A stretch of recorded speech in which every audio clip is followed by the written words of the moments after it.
Hi, welcome back to my channel. If you don't already know who I am, I'm Helen from Crafty So-and-so, and on this channel I like to go through all different kinds of sewing, craft and DIY. I love making videos to help you further your career or your hobby in sewing, and just take you along different different hauls, different videos, different projects, and those all important beginner tips and tricks. So if you do want to learn more about sewing, or you want to just keep up with what I'm making, make sure you subscribe to my channel and like this video. So today I'm going to be talking to you about my spring-summer sewing plans. I've not really ever taken much to making my own clothes. I generally do little bits for other people, or I stuck to homeware and decors. So this is the first time I've really plunged in, and I'm going to make myself some nice pieces for my wardrobe instead of buying from the shops, which is more enjoyable for me because I enjoy sewing anyway. So this is a new challenge for me and I'm really excited to get started. So if you don't already know, I had a bit of a fabric haul from Fabric Godmother. I'll leave a link in the description to the video for that, so you can check that out, see what I got and see what I actually thought of the service and the fabrics themselves. And I am featuring some of them today because I was purposeful of what I bought. I already had some plans in mind for these fabrics, so I was really buying with a plan and with a pattern in mind, and yeah, I'm going to share those with you today. So one of the reasons you might want to look at making your own spring-summer wardrobe, kind of just top it up each year maybe, is because shopping is hard. You don't like finding things in your size. You find it difficult to find things that suit you. I know I often get that feeling that I'm not much of a person who follows fashion, so I like to be able to find a pattern that I like, that I think would suit my shape and my body and feel comfortable with me, and find the fabrics that I want to wear with it. So it's a really big bonus if you are confident sewing, or even you're just getting started. It's a great way to make things that you love and bring you joy. So I'll just point out that a lot of these patterns that I'm using are free, so I will be leaving links in the description for all these patterns and where you can find the fabric for yourself, along with any other bits of details and links that you might need to know going forward. So without any more waiting, let's get started. So the first thing I am wanting to make is this Peppermint magazine Peplum top. I already have this printed out, I already have the instructions ready. I've made this once in the top, and then I've also converted it into a dress. I'm going to be doing the same this time, so I bought some, it recommended linen for the pattern, and I've not been able to get my hands on any linen yet. So I finally found some from Fabric Godmother, and that is what I'm going to be using. So the linen is a lovely grey here. I did get quite a bit of it because it was beautiful. So this is the fabric I got from Fabric Godmother, and it's called a enzyme eco linen, called silver, not grey, silver. So I'm going to be using the Peppermint magazine with the linen, and that's going to look beautiful. I will do a sew along with this if you want to join me. Each of these patterns and these projects I've got, I'm going to do a sew along, so if you want to join in and you want to watch with me, sew with me, then please do so. So the next on my list is another Peppermint magazine. I love Peppermint magazines, so if you don't know who they are, I will leave a link and you can go to check them out. This is the Ruffle Sleeve top.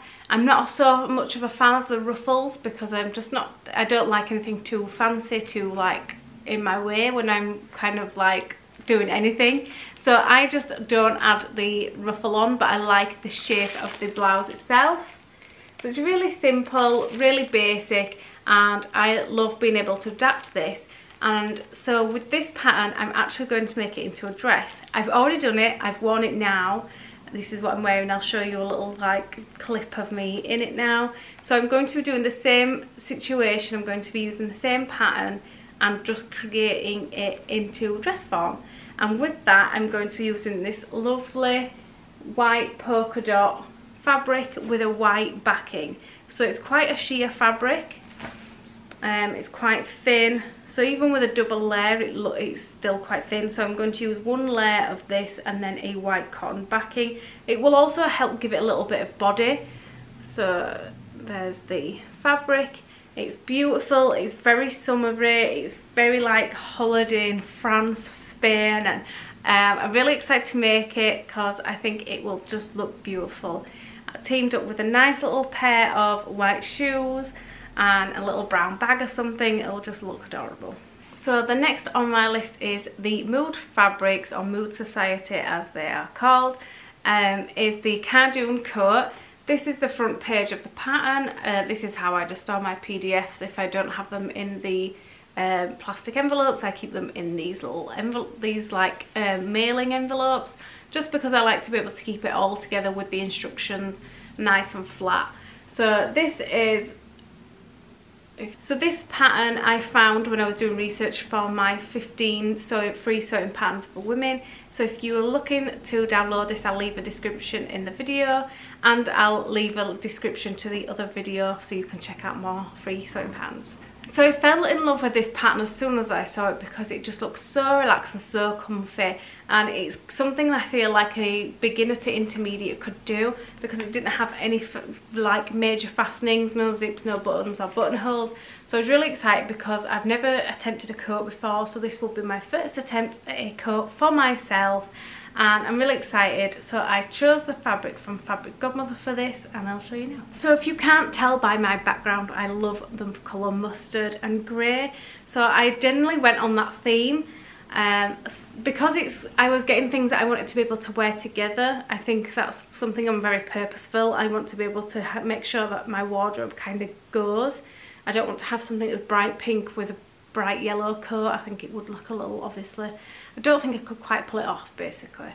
So I chose this sheepskin kind of, it's not sheepskin, but it's sheep. It is called sheepskin something. Brocol, I think maybe. I'll leave the link to the description.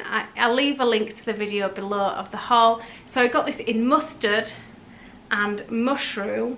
I'm going to make it look like it's a little bit patchy, and just do little panels with these colours, and I'm really excited because it's really nice and soft, and it's got enough weight to it that it'll give the coat enough body without it being too heavy. And this is going to be something that I can wear on an evening when it gets a little colder, or even into autumn when the temperature starts to drop here in the UK. So next on my list is another Mood Fabrics, Mood Society pattern, and this one is called the Palm Jumpsuit. Found this because I was just looking through jumpsuits. I really love jumpsuits. I think they're amazing to wear, so comfortable, so easy.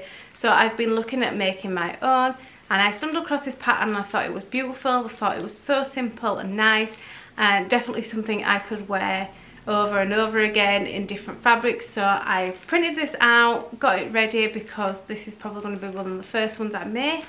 And the fabric I'm using for this is a little bit different. Not long ago we found some bedding reduced in Asda, and I really liked the print of it and the pattern of it on both sides. So I'm wondering whether to use both fabrics or just one. The first pattern at the front is kind of like a Thames Down tropical look of it. So it's quite fun. It's got like giraffes on it and elephants, and it's kind of really nice and safari print, so it's quite exotic. And then on the back it's very muted. It's like it almost looks like a fake look denim with some like little triangles going everywhere. So I'm thinking about maybe like tying those in together, the bodice maybe being out of the tropical part and then the legs being out of the denim look part. So I'm really excited to try that out because I think that could be a really interesting piece. Obviously this bedding is all cotton, so it's going to need washing first before I do anything with it, but I'm really excited to see how that comes out. Let me know in the comments if you often pick up bedding and what you make with it, because I do it all the time. So the next one on my list is the Peppermint magazine. Again, it is the Peplum top, but this time I'm making this into a dress. So basically I will take the ruffle that goes on the bottom to extend that into a longer form, just to cut, you know, just to probably about knee length.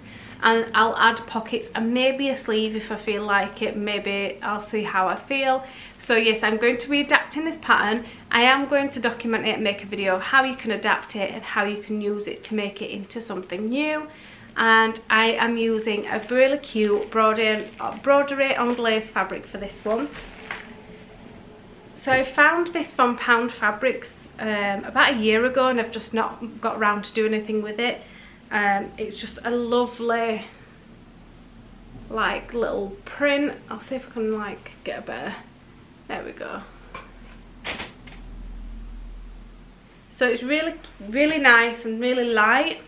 The only problem is that I'm going to be putting a lining behind it, so I picked up this black cotton bedding. It's a little heavier than I think, so I might look to see if I can get something lighter, but otherwise I will be teaming those up, so then obviously nobody can see my underwear through the dress, through the pattern. But yes, so I'll be using the Peppermint Peplum top pattern converted into a dress to use with these two fabrics. I think it could look really nice and classy, especially if you're going to like a little summer barbecue, or just, you know, on a holiday where you don't want to wear something too colourful. And the final one on my list, again, I love this pattern, I must want to convert it into everything. So I'm going to be using the Peplum top or the Ruffle Sleeve top with the sleeve on this one. So if I don't use this particular pattern, I'll use the Peppermint, but use the sleeve from this one on the Peplum. I'm going to be using it with this beautiful double gauze from Fabric Godmother. I purchased this, I got a metre of it, so I'm going to try and use pretty much all of it. So if it means that I've got only a little bit left, enough to make two sleeves, then I will do. If not, I'll just make the Peplum top as it is. I love the Peplum top because it's really easy to wear. I don't like things that are too much of a figure hugging. I like to be able to eat my meals and, you know, people not realise that I've eaten a big burger for lunch. So those are kind of perfect for me. So I love this fabric, I love the feel of it and the lightweightness, and it's perfect for summer because it's very much a breathable fabric. And so I'm very excited to get started on this one. Thank you for joining me in this video. I appreciate you sticking around and looking at what I'm getting up to. I'd love to know in the comments what you have got planned for yourself. Have you got anything planned for your spring summer wardrobe? Are you looking at where you could buy your fabrics? Let me know in the comments what you have planned, and I'd love to know more about what patterns you're planning to use. So make sure to check out my Fabric Godmother haul. I'll leave a link to it here for you, and I'll see you in the next video. Thank you, bye!